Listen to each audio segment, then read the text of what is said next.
الحمد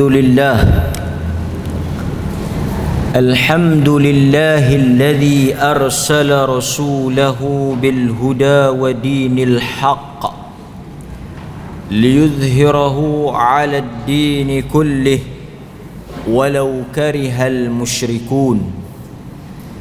أشهد أن لا إله إلا الله وحده لا شريك له وأشهد أن محمدا عبده ورسوله. أما بعد.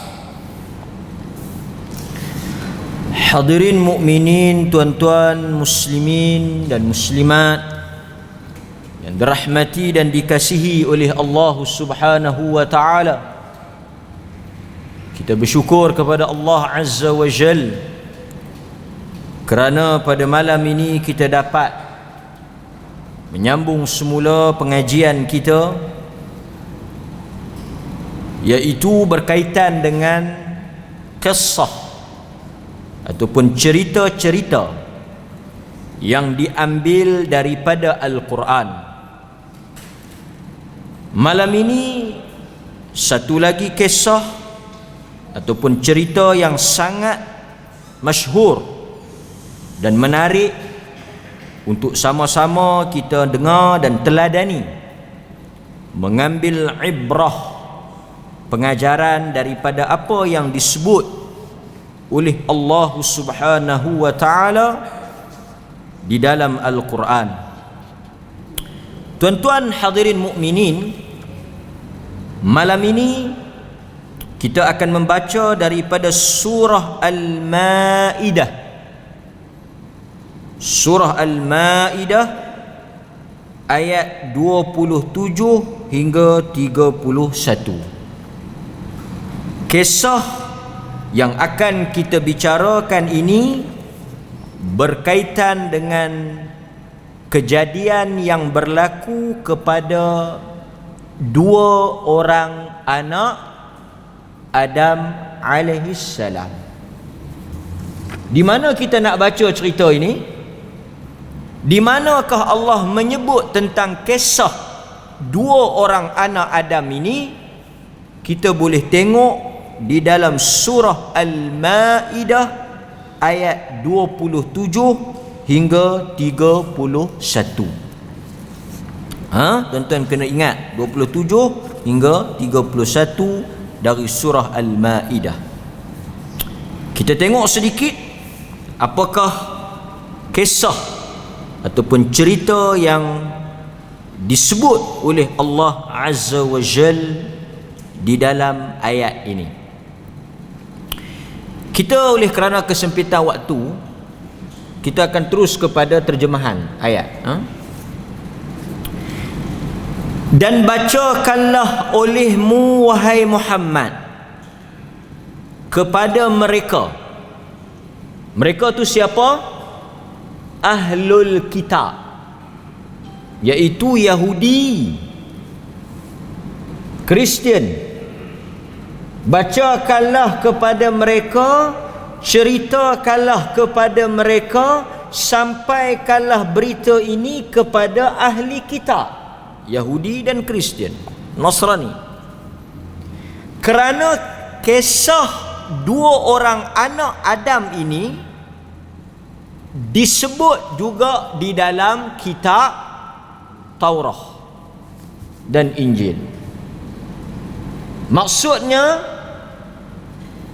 golongan Ahlul Kitab, orang Yahudi, orang Kristian, tahu tentang cerita ini. Sebab itu banyak riwayat Israiliyat, cerita yang diambil daripada ahli kitab Bani Israel yang masuk dalam cerita ini. Antaranya apa? Allah tidak sebut walaupun sekali tentang nama kedua orang anak Adam ini. Dalam Quran tak sebut. Di dalam hadis juga Nabi tak sebut. Tetapi ada riwayat Israiliyat namanya Habil dan Qabil. Tetapi itu bukan nama yang bersumberkan Al-Quran dan bersumberkan hadis. Jadi nama itu tak jadi masalah lah. Tapi untuk kita kata bahawasanya nama anak Adam itu adalah Habil dan Qabil, tak ada sumber yang dia panggil akurat, yang tepat. Betul tak betul? Cuma kita nak sebut tu tak salah lah.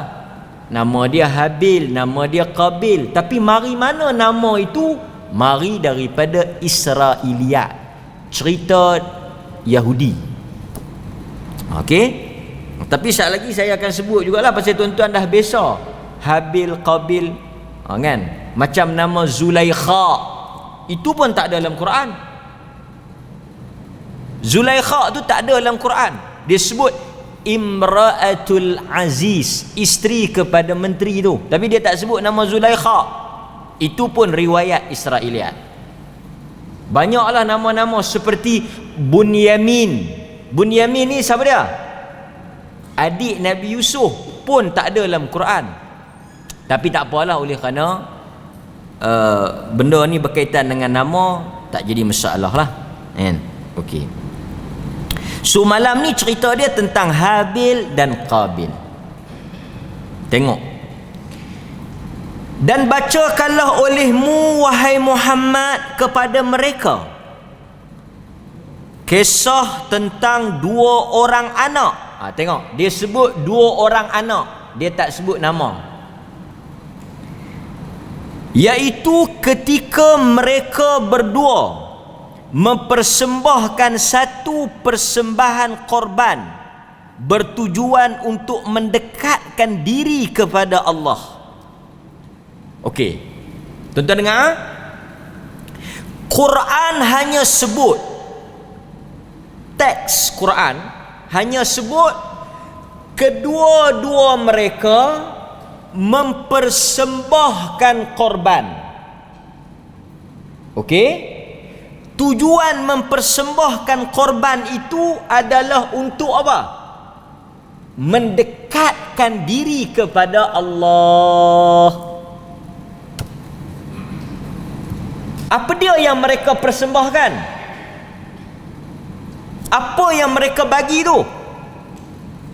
Tuan-tuan, sekali lagi Al-Quran tak sebut. Tuan-tuan mungkin pernah dengar ada bagi lembu, ada bagi unta, ada bagi kambing, ada bagi tanam-tanaman, buah-buahan. Sebenarnya tak ada dalam Quran.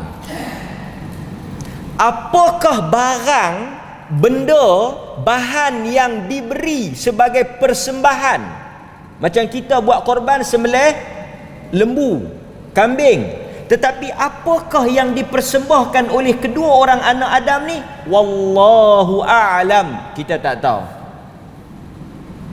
Cuma ada cerita Yahudi kata sembah apa ni, lembu, ada kata sembah serahkan kambing, tanam tanaman, buah-buahan.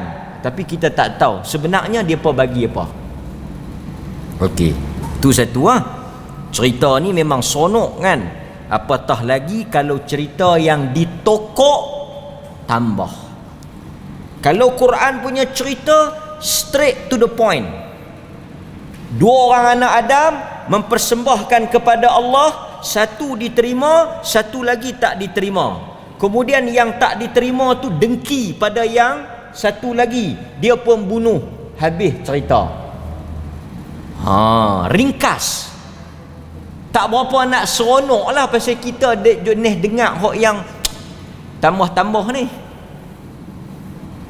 Tuan-tuan mungkin mana pi cerita nak kahwin dengan adik tu? Drama kan? Drama tak ada. Yang kata nak menikah dengan adik yang kata iklima la Buddha, adik dia tak berapa nak cantik, dia tak berapa nak mau. Mai mana? Tak ada pun. Memang tak ada. Bukan tak mau cerita, bukan kerana masa sat, atau bukan kerana nak skip. Memang tak ada. Tapi kalau tengok drama, dia kena ada lah konflik, baru seronok. Tahu tak? Dia kena ada bergaduh, dia kena ada cinta-cinta. So marilah cerita Israiliyat. Kononnya Habil disuruh kahwin dengan Labuda ke, Qabil kahwin dengan Iklima ke, kemudian tak mau hak tu hitam lah, dia nak kahwin dengan adik sendiri. Mana boleh kahwin dengan adik sendiri? Panjang lah hak tu. Kesemuanya cerita itu tidak sahih. Tapi lama dah kami duk dengar, banyak dah ustaz-ustaz duk cerita. Sebab itu kita kata fakta berbeza dengan cerita. Faktanya Quran, cerita tu banyak lah kan. Okey, kemudian kita sambung balik. So tak betul lah isu nak kahwin. Dan saya pun nak sebut sikit lah pasal kita cerita pasal anak Adam ni. Tuan-tuan biasa dengar tak? Bila Nabi Allah Adam disuruh turun, diusir keluar daripada syurga bersama dengan Hawa, maka Hawa pun beranak. Okey, melahirkan anak. Selalu duk dengar macam mana?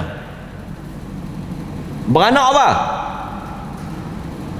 Kembang. Kembang dua-dua ke lagu mana ke? Itu pun cerita yang tidak benar. Al-Quran sebut Hawa melahirkan anak. Daripada Adam dan Hawa itu lahirnya zuriat keturunan manusia. Sebab itu Adam digelar Abul Bashar, bapa manusia. Nabi Ibrahim digelar Abul Anbiya, bapa nabi-nabi. Pasal Nabi Ibrahim keturunan dia banyak jadi nabi. Ishaq, Yaqub, Ismail, Yusuf, Nabi Muhammad, tu semua keturunan Ibrahim tu. So dia bapa nabi-nabi. Adam bapa manusia. Tapi kami duk dengar depa cerita Hawa beranak, dua kembang dua jadi banyak pinak. Itu pun cerita tambah ke atas. Tak benar. Cuma mereka melahirkan keturunan manusia, betul lah. Tapi bagaimana mereka lahir? Kembang ke? Berapa banyak sekali lahir? Ada pula yang kata bila apa? Lahir mati, lahir mati, lahir mati. Sampai kena ikut syaitan baru tak mati.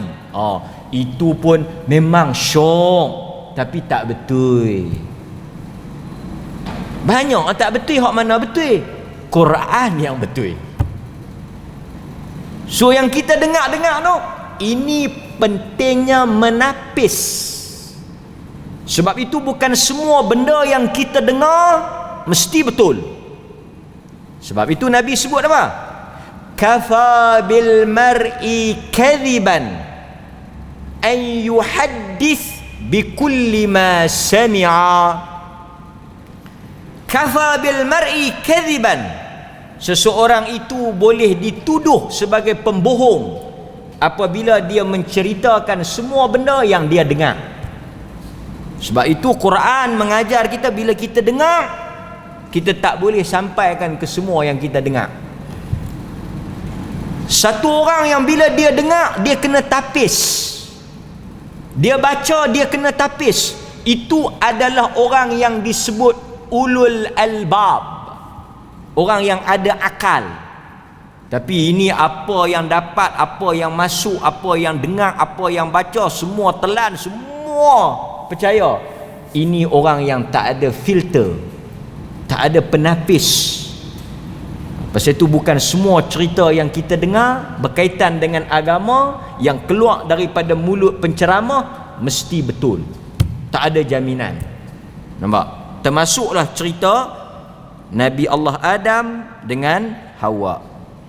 Dapat tak? Jadi janganlah terkejut.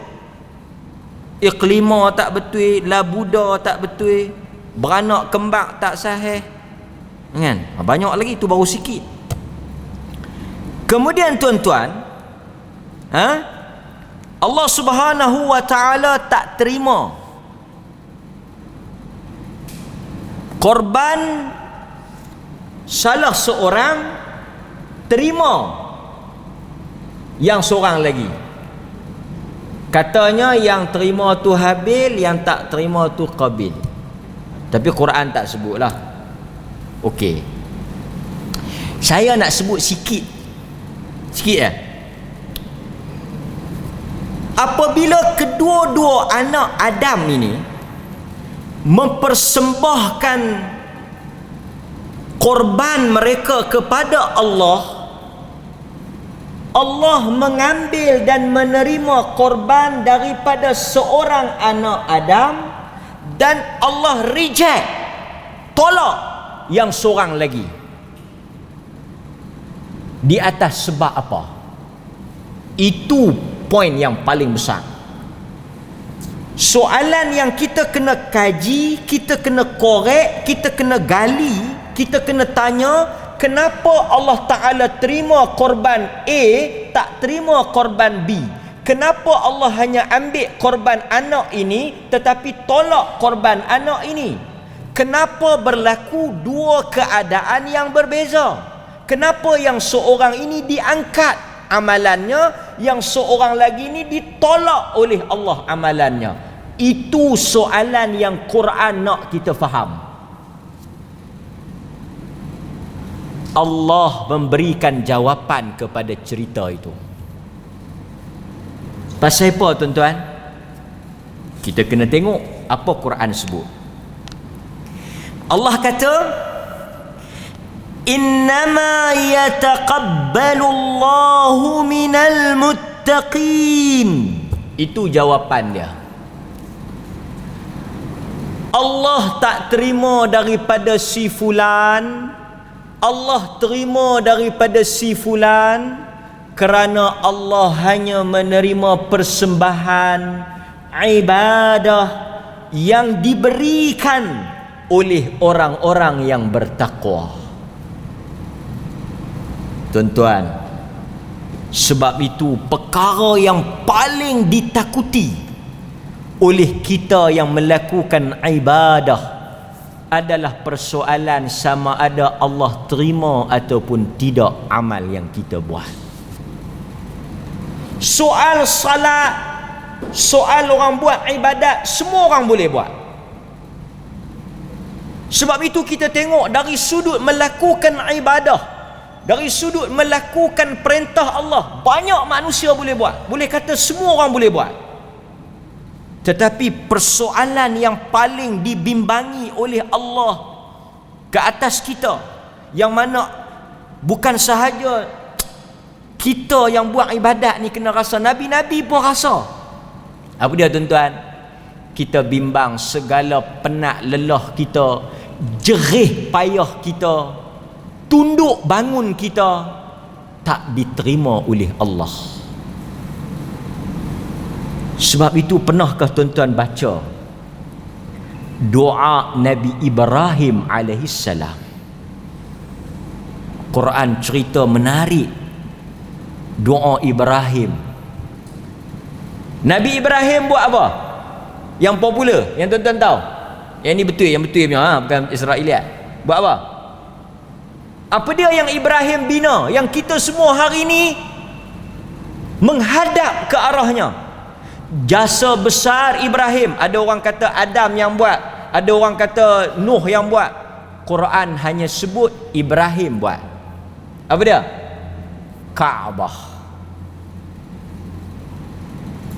Walaupun para ulama muarrikh, ahli sejarah, Berbeza pandangan siapa yang buat Kaabah. Nombor satu, pertama, siapa yang membina.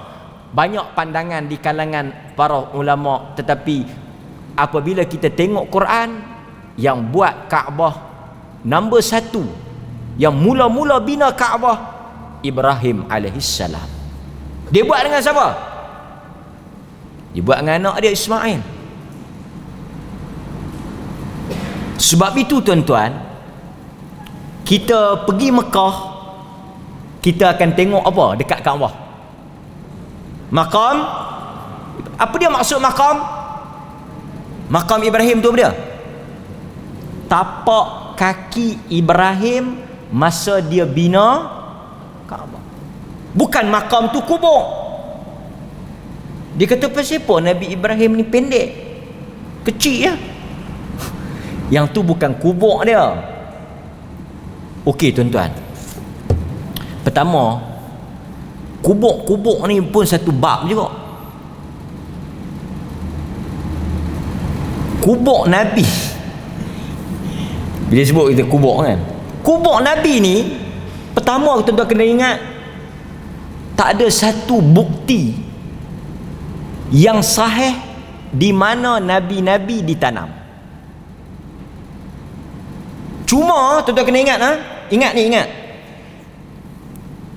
Para Nabi, kubur mereka di mana? Siapa boleh jawab soalan ni? Tera. Tapi kebanyakannya boleh jawab, cuma segan nak jawab. Sebab apa? Kami tak mau riak. Ini bagus. Sebab ada orang dia duk habang kata dia tahu. Dia duk kata dia tahu kan. Kita tak apalah, biar orang nampak tak tahu tak apa kan. Kubur Nabi ni di mana? Tadi ustaz kata tak tahu. Okey, betul lah, tak tahu. Tapi saya nak habaq satu ya. Para Nabi, kubur mereka ditetapkan oleh Allah di tempat mereka wafat. Faham tak maksud saya? Di mana Nabi itu wafat, di situlah dia dikebumikan. Macamlah yang berlaku kepada Nabi kita Muhammad sallallahu alaihi wasallam. Kenapa dia dikebumikan di dalam rumah Aisyah? Kerana di situlah dia wafat. Yang tuan-tuan tengok tu, yang tepi Masjid Nabawi, yang sekarang ni dalam Masjid Nabawi tu, asalnya rumah Aisyah. Rumah Aisyah. Sebab itu Nabi wafat, tanam situ, pasal meninggal di situ. Meninggal pula atas reba Aisyah, atas pangkuan Aisyah.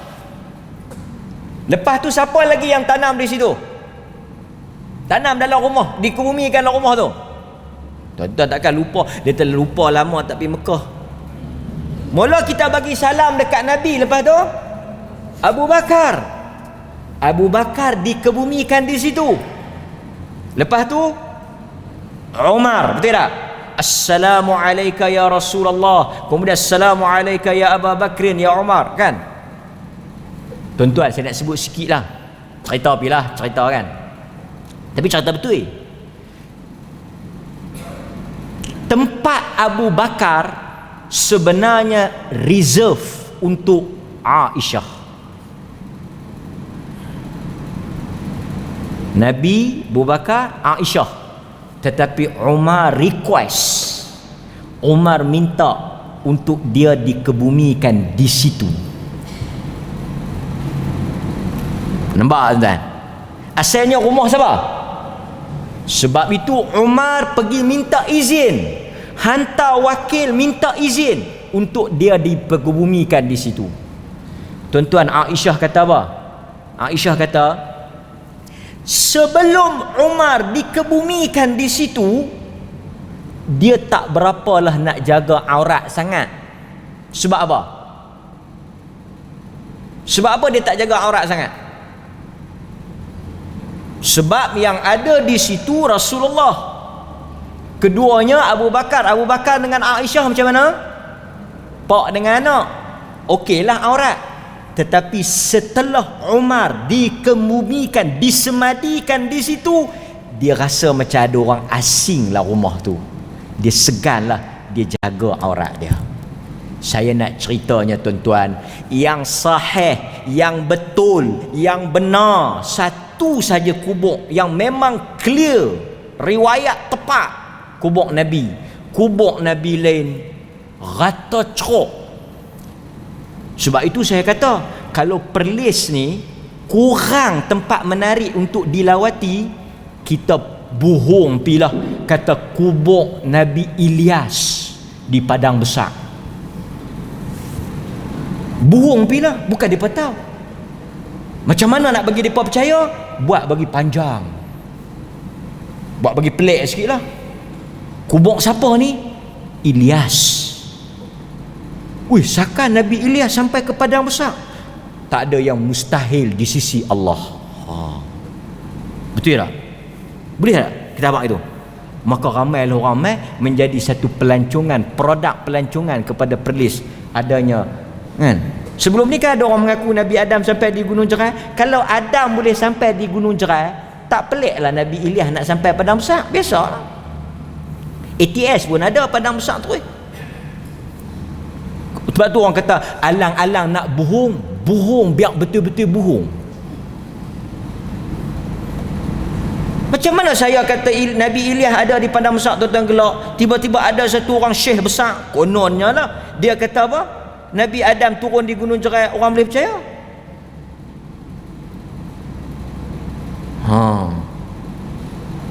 Pasal apa?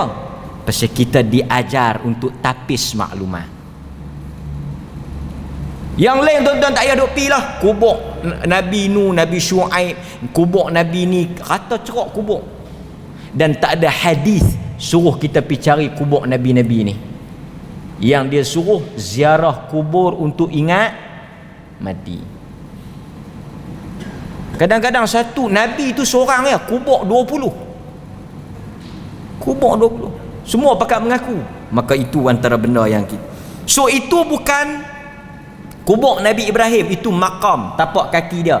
Wattakhidhu min maqami Ibrahim musalla. Kau ambillah tempat tapak kaki Ibrahim itu untuk salat. Pasal itu lepas habis orang tawaf, kita salat di belakang 2 rakaat. Betul tak? Rakaat pertama baca qul ya, rakaat kedua baca qul huwallah. Itu adalah sunnah. Saya nak ceritanya, selepas Nabi Ibrahim buat Kaabah, dia baca apa? Tuan-tuan pun lepas buat satu ibadat, baca doa ni. Doa dia pendek, bukan panjang, sikit ya. Doa Nabi-Nabi ni pendek ya, tak panjang, sikit ya. Setelah selesai, wa id yarfa'u Ibrahimul qawa'ida minal bait wa Ismail, Quran sebut. Dan ingatlah ketika mana Nabi Allah Ibrahim alaihissalam dan anaknya Ismail qawa'ida minal bait, mereka mengangkat tiang qawa'id buat binaan Kaabah. Sebab itu Nabi kata apa? Kaabah yang ada sekarang tak sama macam Nabi Ibrahim buat. Dulu Nabi Ibrahim punya Kaabah ada 2 pintu. Ada 2 pintu. Sekarang ada 1 pintu. Dulu besar sikit. Sebab dia masuk sekali dengan apa? Hijir Ismail tu. Sebab itu Aisyah minta nak salat dalam Kaabah. Nabi kata pergi salat dalam hijir Ismail. Macam salat dalam Kaabah. Asalnya dia lengkung masuk. Tapi Reban buat okey. Ni pun bagus juga cerita Kaabah ni. Lepas Reban, mereka buat balik. Tapi pasal apa kecil? Pasal apa mereka tak buat besar? Tuan-tuan, ni kita kena tiru ni. Perangai ni bagus. Arab jahiliah tu, yang kafir tu, yang bina Kaabah, pasal apa mereka tak boleh buat besar? Mereka buat kutipan derma. Tapi pasal apa tak boleh kutip banyak? Dia letak satu syarat. Bagus jahiliah ni bagus tak? Bagus tentulah. Sesiapa yang nak sumbang, derma, sedekah untuk membina Kaabah, hendaklah memberi daripada harta yang halal. Harta haram jangan duk bagi. Dia syaratkan pula macam tu. Duit yang nak bagi buat Kaabah ni duit yang patuh syariah, duit halal. Duit haram jangan duk bagi. Duit halal banyak mana sangat, duit depa duit banyak, duit bawah meja duit riba, duit judi, duit zina apa semua kan. So berapa kali dah rebang Kaabah tu, tak ada masalah lah kan, buat balik. Tapi saya nak cerita doa Nabi Ibrahim ni. Dia angkat tangan, dia doa, Rabbana taqabbal minna. Doa dia sangat dalam, sangat menyentuh hati kita. Kita kadang-kadang salat tuan-tuan, Assalamualaikum warahmatullahi. Sat lagi pun kita nak salat, kita balik rumah, kita duduk atas kerusi, kita mesti terfikir yang kita salat daripada pagi tadi. Subuh kita mari masjid, zuhur mari masjid, lepas tu esok kita nak semayang balik. Banyak amalan yang kita buat. Soalan yang besar, soalan yang paling penting yang Ibrahim ajar kita, apakah apa yang kita buat itu Tuhan terima? Tuan-tuan tahu tak? Sebab itu kalau tuan-tuan tengok mana Jabatan Mufti punya zikir tu, salah satu daripada doa yang dimasukkan dalam tu doa apa? Zikir lepas salat, baca tak? Apa doa dia? Allahumma inni as'aluka ilman nafi'a, rizqan tayyiba, wa amalan mutaqabbala. Wa amalan mutaqabbala. Doa yang kita baca setiap kali lepas salat. Allahumma inni as'aluka ilman nafi'a, ilmu yang bermanfaat, yang berguna, yang membawa kita takut kepada Allah. Rizqan tayyiba, rezeki yang baik, yang halal, yang berkat. Wa amalan mutaqabbala, salat yang diterima, doa yang diterima, sedekah yang diterima. Nabi Ibrahim kata, Rabbana taqabbal minna innaka antas sami'ul alim. Baca doa ni tuan-tuan. Tuan-tuan buh duit dalam tabung, Rabbana taqabbal minna innaka antas sami'ul alim. Tuan-tuan habis salat tahajud, Rabbana taqabbal minna innaka antas sami'ul alim. Tuan-tuan habis baca Quran kan, Sadaqallahul azim. Tuan-tuan nak tutup mushaf, Rabbana taqabbal minna innaka antas sami'ul alim. Tuan-tuan buat sedekah, tuan-tuan buat haji, buat umrah, buat ibadat, tutup ibadat itu, sudahi ibadat itu, akhiri amalan itu dengan Rabbana taqabbal minna innaka antas sami'ul alim. Wahai Tuhan, terimalah segala apa yang kami buat, sesungguhnya Engkau Maha mendengar lagi Maha mengetahui. Nabi Allah Ibrahim buat Kaabah atas titah perintah Allah. Allah yang suruh, Allah yang perintah. Dia bimbang, sia-sia apa yang dia buat. Kita takkan tak rasa, takkan kita confident. Wisakan saya ni kalau mati ni, tunggu nak pilih syurga mana saja, masuk tu tetap dah. Jangan tuan-tuan, calon orang lain kat sumpah pun ada. Benda lagi tak tentu, tak ada jaminan ni, jangan duk buat pasal. Bertunang dengan orang lain, mai hari akad nikah, muka lain. Pasal apa? Hak yang tunang tu lari malam. Selagi tak ada jaminan, selagi tak jejak kaki di atas lantai syurga, tak ada satu jaminan kita akan diterima oleh Allah. Ibrahim Abul Anbiya, yang kita doa dalam salawat, kama sallaita ala Ibrahim, dia pun bimbang amalan dia ditolak. Allahu Akbar. Tuan-tuan, so Allah kata apa? dia hanya menerima daripada orang-orang yang bertakwa. So yang dia terima tu yang bertakwa. Yang dia tak terima tu siapa dia? Yang tak bertakwa. Pasal itu Allah sebut, Nabi kata innallaha tayyibun la yaqbalu illa tayyiba. Nabi kata apa? Innallaha tayyibun, Allah itu maha baik. La yaqbalu illa tayyiba, Allah tak terima melainkan daripada benda yang baik. Sebab itu Nabi doa, Nabi cerita satu orang, rajulun ash'atha aghbar yamuddu yadayhi ila sama. Satu orang laki-laki yutilus safar, dia berjalan jauh, rambut kusut masai, musafir ni, dia angkat tangan doa, ya Rab, ya Rab. Tapi Allah terima tak doa dia? Tak terima. Nabi kata rajulun yutilus safar ash'atha aghbar yamuddu yadayhi ila sama, ya Rab, ya Rab, ya Rab. Tapi Nabi kata mat'amuhu haram, makanan dia haram, malbasuhu haram, wa ghudhiya bil haram, semua yang masuk ke mulut dia daripada sumber yang haram. Macam mana doa tu nak naik? Allah tak terima mulut yang kotor berdoa kepada dia. So ini kita kena ambil maklumat. Okey, pendekkan cerita, kita ada masa lagi. So yang tak terima tu, Qabil tu, Qabil ke Habil tu tak apalah, yang tak terima tu dia jadi macam mana? Tuan-tuan baca tak? Dia tengok saudara dia diterima, dia tak diterima, dia timbul satu sikap dengki.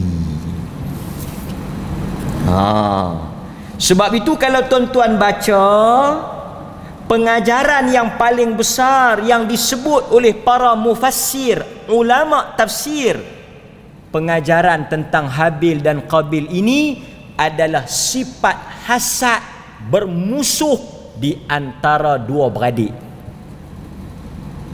manusia. Betul tak?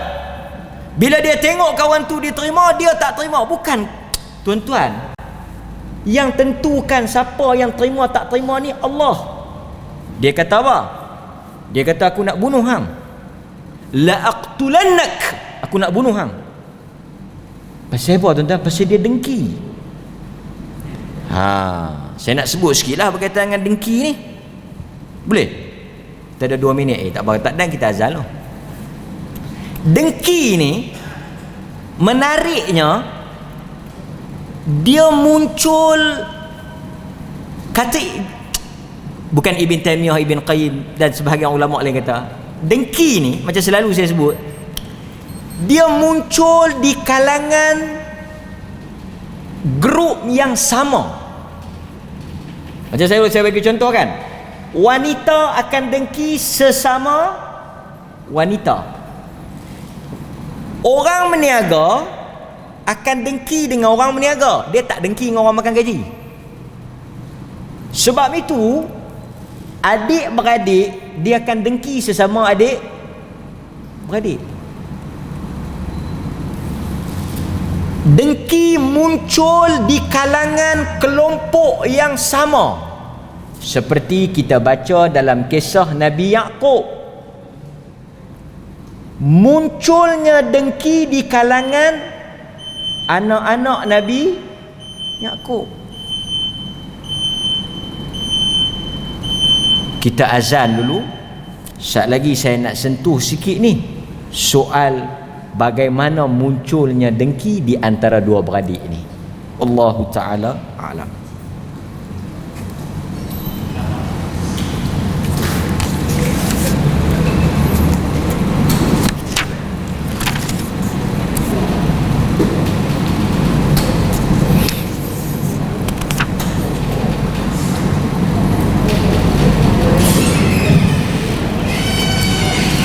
Allah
Bismillah.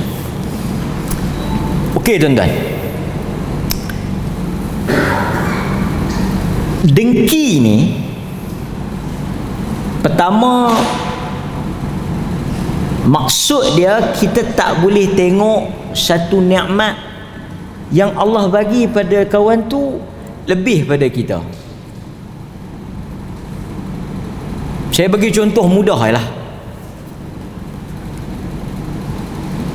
Di kalangan isteri-isteri Nabi, mereka akan cemburu sesama mereka sebab mereka bersaing untuk mendapatkan kasih Nabi.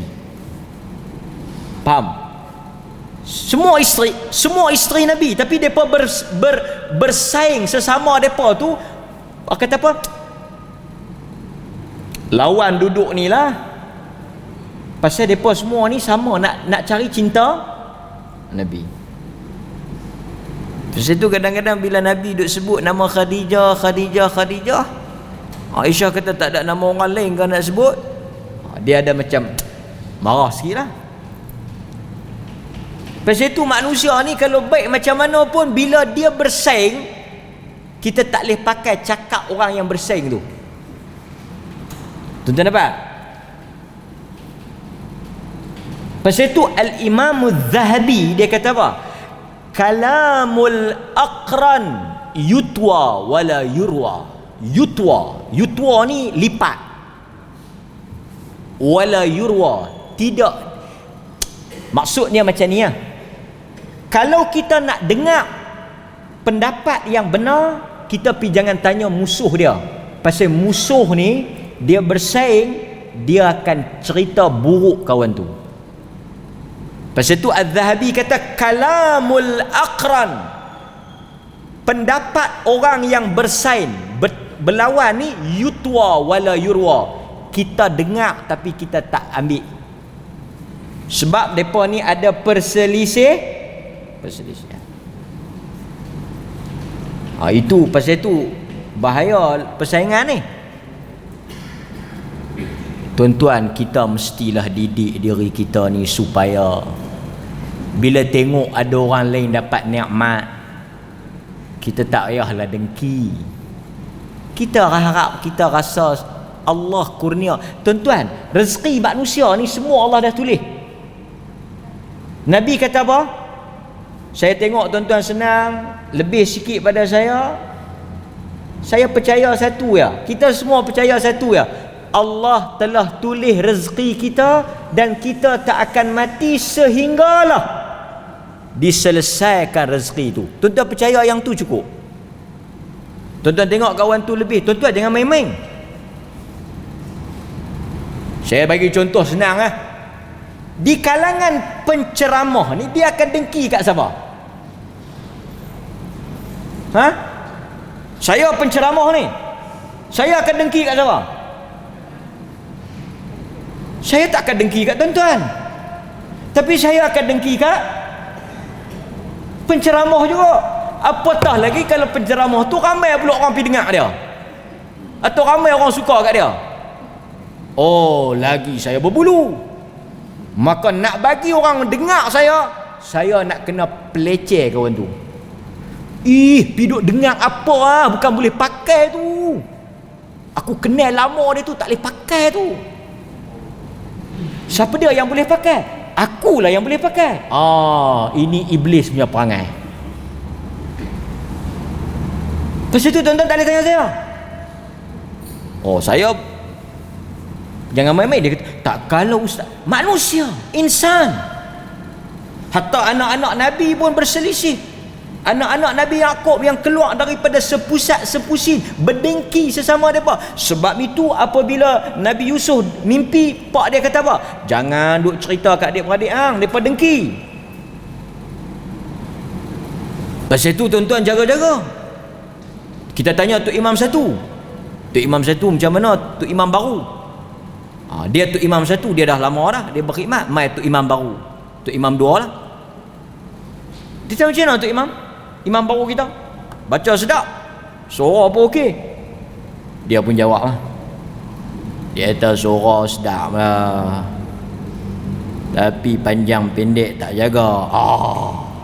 Ada juga dia nak tanya tu. Tu ke Tok Imam? Pasal Tok Imam satu dia akan bersaing dengan Tok Bilal. Tak, dia tak bersaing dengan Tok Bilal. Tok Imam akan bersaing sama-sama Tok Imam. So nak bagi nampak Tok Imam satu hebat, macam saya hebat, saya mau angkat diri saya, dalam masa yang sama tak padan angkat, mau tenyih satu lagi. Macam mana ustaz baru tu dia duduk ceramah, dia kata hebat juga. Hebat apa? Mengantuk habis orang duduk dengar ceramah dia, bukan ada siapa pun, tiang banyak pada orang. Ini tuan-tuan kena perasan, dia panggil strategi serampang dua mata. Dalam duk pelekeh tenyih orang, kita mau angkat diri kita. Lepas tu duk buat-buat tawaduk pula kat belakang. Saya ni tak ada apa, tapi kalau saya ceramah parking sampai ke belakang. Dalam duk tak ada apa, dia angkat sikit. Saya ni tak ada apalah tuan-tuan, tak ada apalah, saya ni bukan ada apa, ada lidah dengan gigi saja, tapi tiap-tiap malam tak menang ceramah. Sebab itu tuan-tuan, saya dan kita semua, kita bila bercakap tentang agama ni, kita nak ajar orang kepada kita ke, atau nak ajar orang kepada Tuhan dan Rasul? Sekarang bila kita cerita tu, Allah dengan Rasul tu ada 2 kali, diri dia 20 kali dah sebut. Ada satu penceramah, dia ceramah lamalah, Bismillahirrahmanirrahim. Dia kata, saya ni sebelum lahir, saya tak dan hadis lagi saya dah. Saya ni sebelum beranak, mak saya dah mimpi bulan jatuh ke riba. Lepas tu dia mengandung saya lah. Allah. Kita kata hang nak suruh angkat, nak suruh kita takjub diri dia kata nak. Apatah lagi tuan-tuan, dalam ceramah boleh sebut ni, dia kata orang lain mengaji tak jumpa, orang lain mengaji tak ada, mengaji tak jumpa, mengaji tak ada, nak kena tanya dia baru ada. Tuan-tuan, hebat tak kawan tu? Hebat tak tuan-tuan? Hebat lah, orang lain tak jumpa, dia jumpa. Tuan-tuan, kalau saya ceramah lagu tu, saya ingat muntah ke darah tuan-tuan. Tuan-tuan, lampalih ni saya ingat saya saja yang ceramah orang tak lena ni, saya saja yang ceramah sedap ni. Mana ustaz tak tahu, mukadimah orang mangkit balik dah. Saya lah. Tuan-tuan mau kata ni cerita Nabi lah. Mau kalau nak cerita ustaz, cerita di kedai kopi lah. Lepas tu pasal tu dengki ni pasal apa tuan-tuan? Yang tuan-tuan pun sikit-sikit kan, mau kawan tu tak dengki kan, dia sikit-sikit nama kawan tu, yang nama dia tak sebut pun, sembang dengan dia, tak angin kawan tu. Faham ke tak? Contoh macam ni, Tok Imam, tuan-tuan sembang dengan Tok Imam satu, tapi duk puji Tok Imam dua. Tok Imam dua, Tok Imam dua, Tok Imam dua, Tok Imam dua. Yang duk sembang tu Tok Imam satu. Habis lah. So orang duk angkat tokoh ni, duk angkat nama ni, duk rojok tokoh ni, yang dia tu orang kuih ke tepi. Angin lah kawan. Tuan-tuan, balik cerita kita, cerita apa ni? Kita cerita anak Adam tadi. Okey, balik dalam anak Adam. So anak Adam ni dia dengki. Pasal tu dalam agama dia tak bagi kita lebihkan anak ni, sama-sama anak ni dia berdengki kot, tak boleh. Tuan-tuan kalau nak layan anak bagi sama ya. Satu hari ada orang bagi dekat anak dia khadam. Bagi anak dia khadam lah. Tak bagi dekat anak lain. Tak adil lah. Sayang anak lebih tak apa, tapi jangan tunjuk. Anak tu report kat Nabi, pak dia bagi khadam kat kawan tu, tak bagi dekat dia. Nabi panggil si bapak tu, dia kata hang pasal apa tak bagi dekat dia? Nak bagi ke tak mau bagi? Dia tak bagi. Nabi kata kalau tak bagi semua, jangan bagi langsung. Pasal kalau kita bagi dekat dia, sat lagi kawan tu tak puas hati. Nampak? So kena adil. Tapi yang ni Allah Ta'ala berhak, dia suka lah nak ambil kat siapa, dan dia ambil hanya orang yang ikhlas. Kita tak boleh petikai Allah, tapi kita bila dengan anak-anak kena adil. Kita sayang anak-anak mesti lebih punya kan. Tuan-tuan bisa dengar tak cerita Juha ke Pak Pandiak, saya pun tak ingat. Arab dia ada cerita Juha, cerita lawak lah. Melayu Pak Pandiak. Selalu tak kalau tuan-tuan yang menikah banyak ni mesti tanya, dia kata abang sayang saya ke abang sayang bini nombor 2? Hang tanya apa dua-dua aku sayang hang apa aku sayang hang. Yang pertama aku dunia aku kenal dengan hang, susah dengan hang. Kok nu kemudian sikit tanya nombor 2, tanya mestilah aku sayang hang muda, yang nu lama dah jemu dah. Tapi ataupun dia kata sayang sama lah. Juha tanya, dia kata bini Juha tanya, ataupun bini Pak Pandiak ya.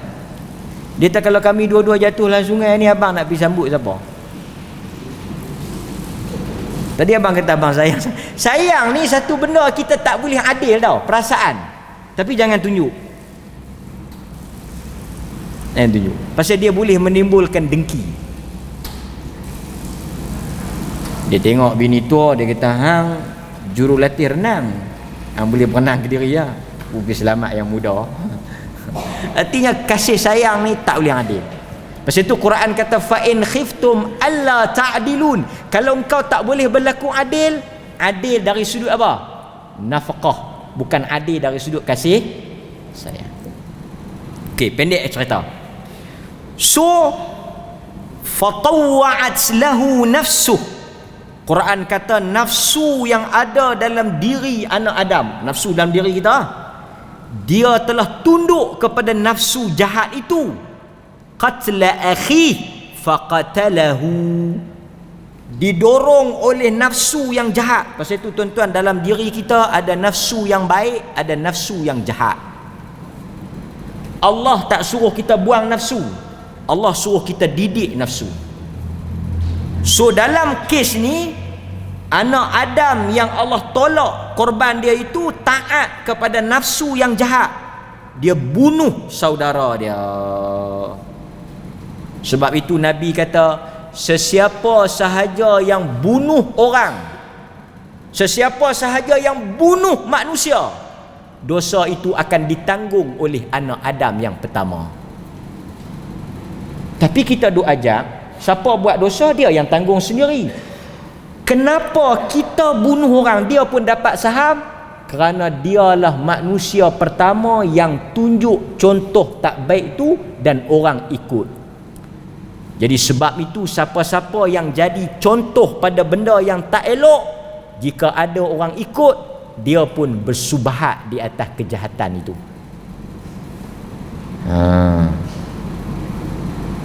Kita macam mana hang boleh jadi kawak ni? Pandai buka pintu tak ada kunci. Pak saya ajak, dulu dia kawak juga tapi dia bertaubat dah. Dia turun ilmu tu kat saya. Oh, hebat. Sakanah. Saya mewarisi kekawakan dia. Oh. Pak dia dapat dah saham. Pak dia kata, tak, saya dah bertaubat main masjid dah. Saya ajak dia aja, dia punya pasal. Hang yang tunjuk contoh. Pasal itu Nabi kata, man sanna fil Islam, siapa yang tunjuk contoh yang tak baik, orang ikut, dosa itu atas dia. So tuan-tuan, tapi kalau dia belajar ke diri, dia punya pasal. Dan akhir sekali pengajaran yang kita boleh ambil daripada kisah Nabi Adam dan anak-anak dia ini, apabila dia bunuh, dia tak tahu macam mana nak ke bumi.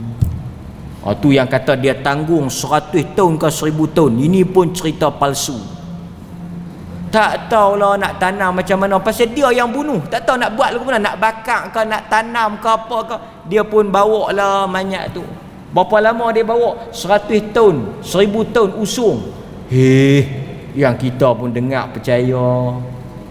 Manyak mati pagi, petang pun busuk dah. Ini 100 tahun tak busuk. Macam mana tak reput manyak tu? Tak reput, dia awet. Dia pandai campur. Tak betul. Lepas-lepas dia bunuh, Allah Ta'ala nak tunjuk, kata jahilnya dia itu, lemahnya dia tu, dia tak tahu nak buat macam mana. Allah hantar dalam akhir ayat itu burung gagak, berkelai, mati, kemudian korek, tanam. Dia manusia ni, manusia. Dia kata, ish, teruk aku, cerdik lagi burung tu. Lepas tu dia pun tanam. Tuan-tuan, apa pengajaran yang kita boleh ambil? Manusia yang jahil disokong oleh hasad dengki yang kotor, kemudian tunduk pada tuntutan nafsu yang jahat, akhirnya memberikan natijah yang buruk. Kita akan sentiasa bertarung perasaan jahat dan baik dalam diri kita. Fa'alhamaha fujuraha wa taqwaha. Selagi mana tuan-tuan hidup, saya hidup ni, pertarungan antara jahat dengan baik itu akan berlaku. Rasa nak buat jahat tu akan ada, dorongan untuk buat jahat itu akan ada. Kita akan bertempur dengannya. Jadi bila kita duk teringat nak mengata orang tu, astagfirullah. Kalau orang tu buruk, kita pun ada buruk. Kalau orang tu ada aib, kita pun ada aib. Kan? Dia masalah mikrofon ni yang bahaya ni. Kan?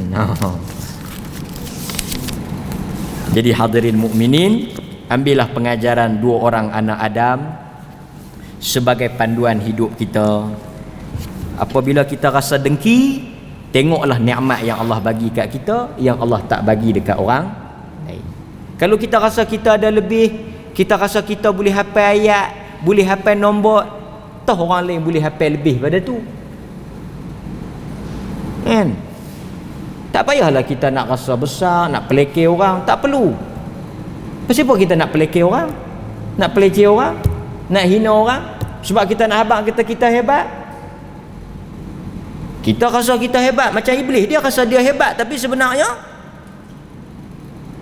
dengan kehebatan itu menyebabkan terpelanting keluar daripada syurga. Pasal apa hang keluar pada syurga? Pasal aku hebatlah. Hebat sungguh. Hadirin mukminin, kita belajar daripada kisah ini, mudah-mudahan memberikan manfaat kepada kita. Aqulu qawli hadza astaghfirullahal azim li wa lakum. Assalamualaikum warahmatullahi wabarakatuh.